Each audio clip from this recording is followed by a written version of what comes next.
الحمدللہ رب العالمین والصلاة والسلام علی سید الانبیاء والمرسلین اما بعد فاعوذ باللہ من الشیطان الرجیم بسم اللہ الرحمن الرحیم لقد کان لکم فی رسول اللہ اسوۃ حسنہ صدق اللہ العظیم وصدق رسولہ النبی الکریم الامین۔ پیارے اسلام بھائیو، سب سے پہلے میں امین عامر صاحب اور ان کی پوری فیملی کو مبارکباد پیش کرتا ہوں، جنہوں نے مکان بنانے کے بعد اس کا افتتاح ناچ گانے کے بجائے سرکار کے ذکر سے شروع کیا ہے۔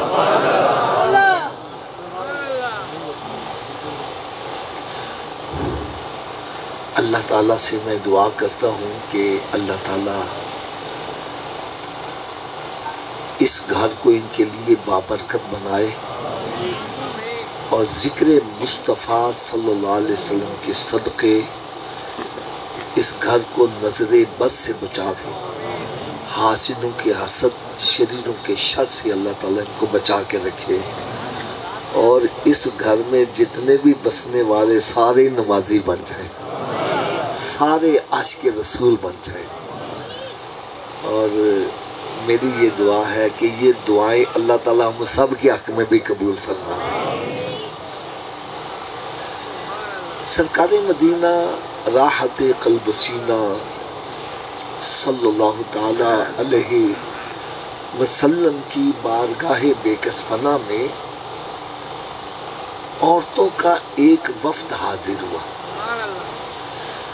یہ میری باتیں بڑی توجہ سے سننے والی ہیں، اور میں بیان سے پہلے ایک آپ کے سامنے عرض کرنا ضروری سمجھوں گا۔ میری بات اگر آپ کو غلط لگے، آپ نے میرا لحاظ نہیں کرنا، بھرے مجمع میں کھڑے ہو کے کہنا حافظ صاحب آپ غلط کہہ رہے ہیں۔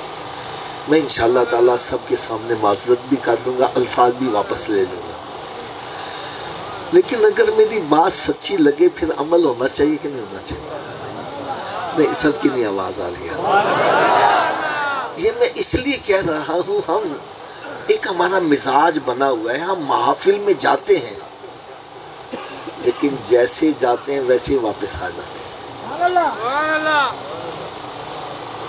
بے نمازی گیا، بے نمازی واپس آ گیا، شرابی گیا، ازانی گیا ہے، واپس ویسے ہی آ رہا ہے۔ حضرت صاحب، میرا اپنا ایک ذہن ہے، پتہ نہیں آپ اس سے متفق ہیں یا نہیں ہیں۔ میں سمجھتا ہوں آپ 100 محفلوں میں جاؤ اور عمل ایک پر بھی نہ کرو، اس کی بجائے ایک محفل میں جاؤ، جو سنو اس پر عمل کرو، یہ 100 محفلوں میں جانے سے بہتر ہے۔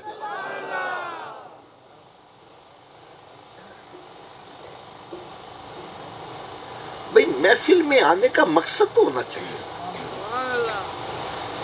تو آئیے آج میں آپ کو جو چند باتیں عرض کروں گا، ایک تو جو میں نے آیا مبارکہ پڑھی، لقد کان لکم فی رسول اللہ اسوۃ حسنہ، کہ پیارے آقا صلی اللہ علیہ وسلم کی حیات طیبہ ہمارے لیے بہترین نمونہ ہے۔ آئیے یہ نمونہ ہماری تربیت کیسے کرتا ہے۔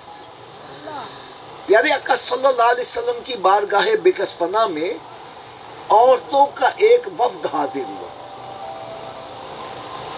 میرے آقا صلی اللہ علیہ وسلم نے ارشاد فرمایا، اے عورتوں، جب تم اذان سنا کرو تو اس کا جواب بھی دیا کرو۔ اذان سنا کرو تو وہ عرض کرنے کہ یا رسول اللہ جواب کیا ہے، کیسے جواب دیا جائے؟ میرے آقا صلی اللہ علیہ وسلم نے ارشاد فرمایا، جو کلمات معظم کہا کرے وہ کلمات تم بھی دہراتی جایا کرو۔ یعنی مؤذن کہتے ہیں اللہ اکبر اللہ اکبر، تو سننے والوں کو کیا کہنا چاہیے؟ تھوڑا سا اونچی آواز سے بول رہے ہیں۔ مؤذن کہتے ہیں اشہد ان لا الہ الا اللہ، سننے والا کیا کہے؟ مؤذن کہتے ہیں اشہد ان محمد رسول اللہ، تو سننے والا بھی کیا کہے؟ مؤذن کہتا ہے حی علی الصلاح حی علی الفلاح، تو حدیث پاک میں آتا ہے اس کے جواب میں سننے والا کہے لا حول ولا قوت الا باللہ۔ کیا کہے جی؟ مشکل تو نہیں ہے، ایک مرتبہ پھر پڑھ دو۔ اب اس کا فائدہ سنو، حدیث مبارکہ میں آتا ہے جو حی علی الصلاح اور حی علی الفلاح کے جواب میں لا حول ولا قوت الا باللہ کہتا ہے، رب تعالیٰ ایسے بندے پر جنت واجب فرما دیتا ہے۔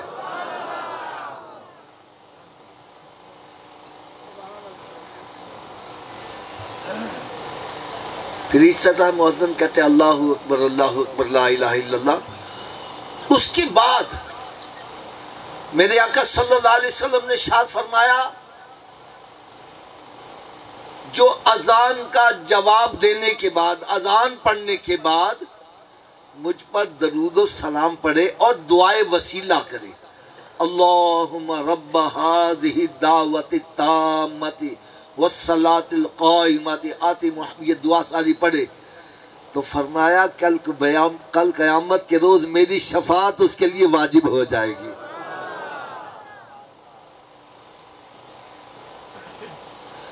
وہ عورتیں عرض کرنے لگیں یا رسول اللہ صلی اللہ علیہ وسلم یہ جواب کا تو ہمیں پتہ چل گیا، یہ جواب دینے پر ہمیں اجر کیا ملے گا، ثواب کیا ملے گا؟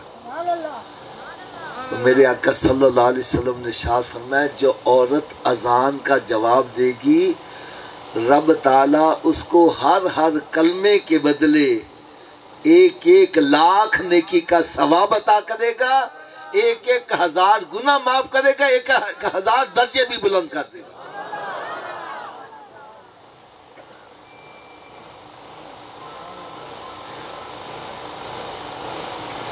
وہ عورتیں عرض کرنے لگی یا رسول اللہ صلی اللہ تعالی علیہ وسلم اگر مرد اذان کا جواب دے تو کیا ان کو بھی یہ ثواب ملے گا؟ کیونکہ مخاطب تو عورتیں ہی ہیں نا۔ عرض کرنے یا رسول اللہ اگر مرد بھی جواب دے کیا ان کو بھی ثواب ملے گا؟ تو میرے آقا صلی اللہ علیہ وسلم نے ارشاد فرمایا اگر مرد اور اذان کا جواب دے گا اس کو تم سے ڈبل ثواب دیا جائے گا۔ یعنی جو مرد اذان کا جواب دے گا اس کو ہر کلمے کے بدلے 2 لاکھ نیکیوں کا ثواب، 2,000 گناہ معاف، 2,000 درجے بھی بلند کر دیے جائیں گے۔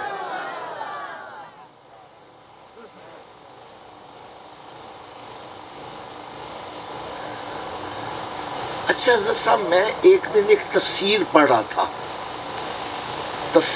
رہا تھا اس میں لکھا ہوا تھا کہ اذان کے 2 جواب ہیں۔ کتنے جواب ہیں؟ مجھے بولو۔ میں ایک دم حیران سا ہو گیا، میں نے کہا یار میں تو آج تک ایک ہی پڑھ رہا، یہ دوسرا جواب کون سا ہے؟ یار جب میں نے دوسرا جواب پڑھا تو میرا بڑا طبیعت خوش ہوئی، کلیجہ ٹھنڈا ہو گیا۔ آپ بھی سنو، میں کہتا ہوں آپ کے کلیجے میں بھی ٹھنڈ پڑ جائے۔ فرمایا پہلا جواب تو یہ ہے جو مؤذن کلمات کہے وہ تم دہراتے جاؤ، اور دوسرا جواب یہ کہ اٹھ کر مسجد میں آ جاؤ۔ یہ عملی جواب ہے اور بات بھی سمجھ میں آتی ہے۔ حی علی الصلاح اس کا کیا مطلب ہے؟ نہیں ایسا مطلب ہے بیٹھے کام کرتے رہو،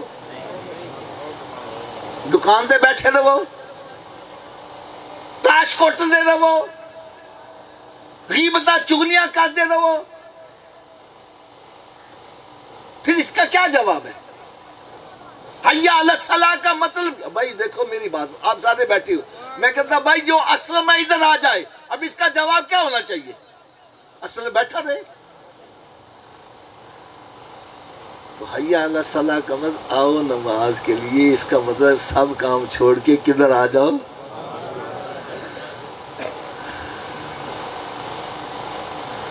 بھئی اگر میں غلط ہوں میری جھولی میں ڈال دو، کہو حافظ صاحب غلط کہہ رہے ہو، میں سب کے سامنے معذرت کر لوں گا، اور اگر سچی ہے تو اس پر عمل کرو یار۔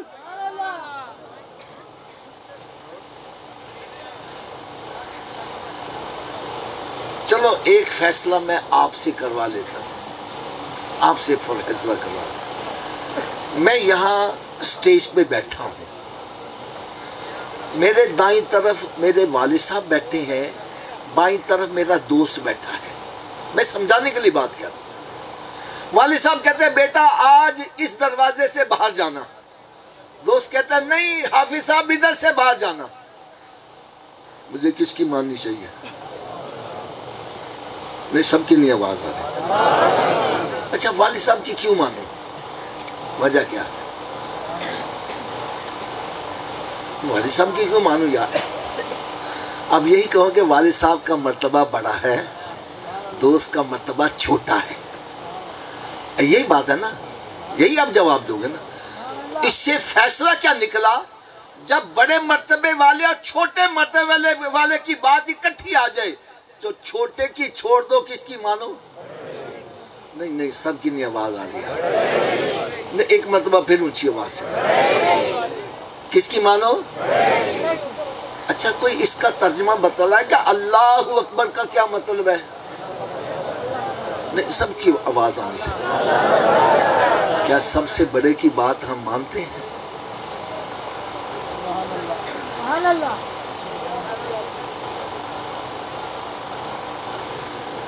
زبان سے اللہ اکبر کہتا ہے اور بات شیطان کی مان رہا ہے۔ علامہ اقبال یہی تو کہتا ہے زبان سے کہہ جو دنیا لا الہ الا اللہ تو کیا حاصل، ارے دل و نگاہ مسلمانی تو کچھ بھی نہیں ہے۔ زبان سے اللہ اکبر کہتا ہے اور بات شیطان کی مان رہا ہے۔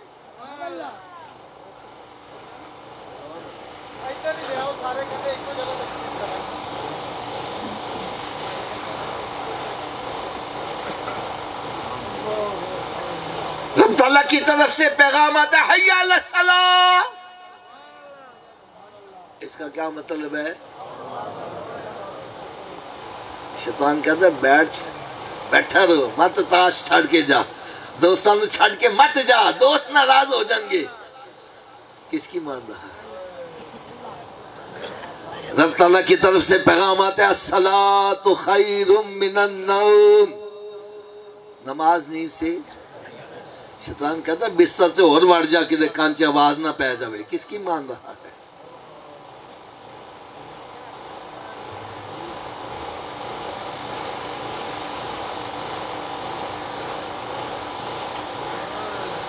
یار ابھی آپ نے نعت سنی، سارے جھوم رہے تھے، جھومنا چاہیے، میرے آقا کی تعریف ہے۔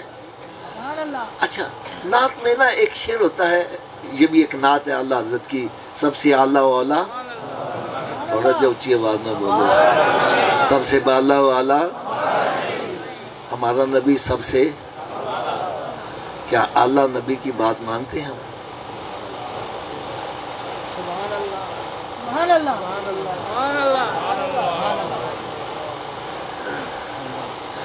میرے آقا کا میلاد منانے والوں، میرے آقا صلی اللہ علیہ وسلم کی شان تو اتنی عرفہ اور اعلیٰ ہے، ان کا حکم تو سورج بھی مان رہا ہے، ان کا کہا تو چاند بھی مان رہا ہے، ان کا کہا تو درخت بھی مان رہے ہیں، ارے ان کا کہا تو جانور بھی مان رہے ہیں، میرے آقا کا کہا تو پتھر بھی مان رہے ہیں۔ میں صحیح کہہ رہا ہوں غلط کہہ رہا ہوں؟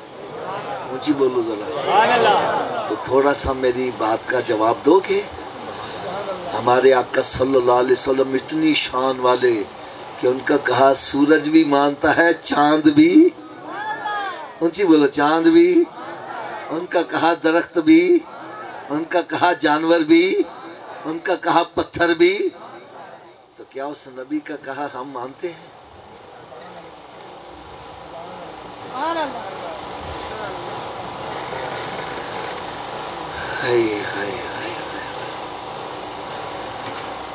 میرے آقا صلی اللہ علیہ وسلم ارشاد فرمائے فجر کی نماز پڑھا کر تیری روزی میں برکت ہوگی. ایسا میں حدیث غلط تو نہیں بیان کی؟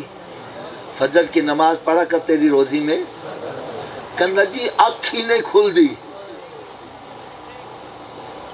کی میں آکھیا جی تے ڈاکٹر کہنا سویرے اٹھ کے ایکسرسائز کرا کرو جناح گارڈن پہنچ آیا بھی یا ڈاکٹر کے کہے سے آنکھ کھل رہی ہے نبی کے کہے سے آنکھ نہیں کھل رہی ہے.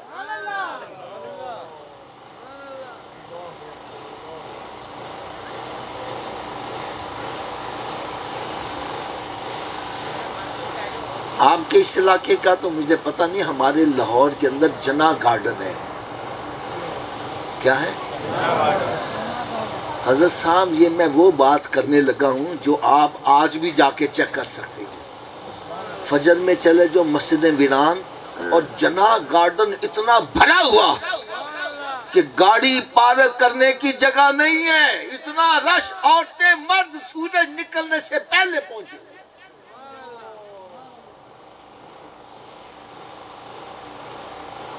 کوئی ادھر جا رہا ہے کوئی ادھر جا رہا ہے کوئی الٹا ہو رہا ہے کوئی سیدھا ہو رہا ہے. میں نے ایک کو پکڑے میں کہا یار تو الٹا کیوں ہو رہا ہے؟ مجھے کہنے لگا حافظ صاحب ڈاکٹر نے آنکھیں آوے. کس نے کہا ہے؟ منچی بولو گا. میں ڈاکٹر کو لا گیا میں کہا ڈاکٹر صاحب تسی چنگے پلے بندے نے الٹا کیوں کر دے جے؟ ڈاکٹر مجھے جواب کیا دیتا ہے کہنے لگا حافظ صاحب آپ مسجد بناتے ہو مدرسہ بناتے ہو پانی کی ٹینکی اوپر رکھتے ہو نیچے رکھتے ہو؟ میں نے کہا جی اوپر رکھتا ہوں. کیوں؟ میں نے کہا پانی اوپر سے نیچے لانا آسان ہے نیچے سے اوپر لے جانا. کہنے لگا بس پھر بات سمجھ لو یہ دل جو ہے نا دل خون کی ٹینکی ہے. کاہے کی ہے؟ اس کے لیے خون نیچے پہنچانا آسان ہے اوپر پہنچانا مشکل ہے.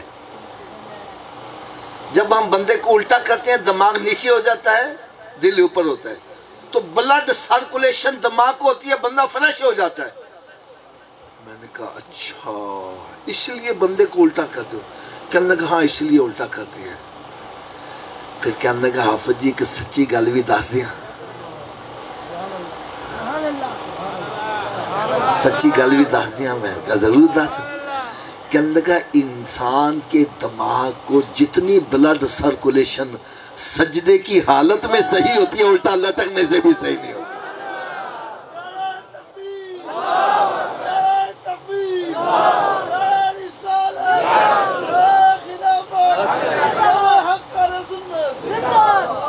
جب بندہ سجدے میں جاتا ہے دماغ نیچے ہوتا ہے دل اوپر ہوتا ہے. میں نے کہا ڈاکٹر کی بات ماننے والے تو ایک مرتبہ دماغ تازہ کرے گا میرے نبی کا غلام بن جا روزانہ 5 مرتبہ تیرا دماغ تازہ ہوتا ہے.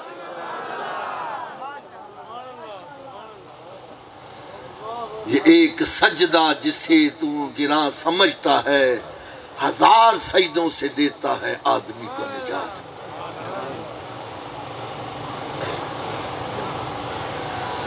اگر میری بات ابھی بھی سمجھ نہیں آ رہی ایک اور مثال دیتا میری دعا ہے اللہ تعالی ہر مسلمان کو بیماریوں سے محفوظ رکھے.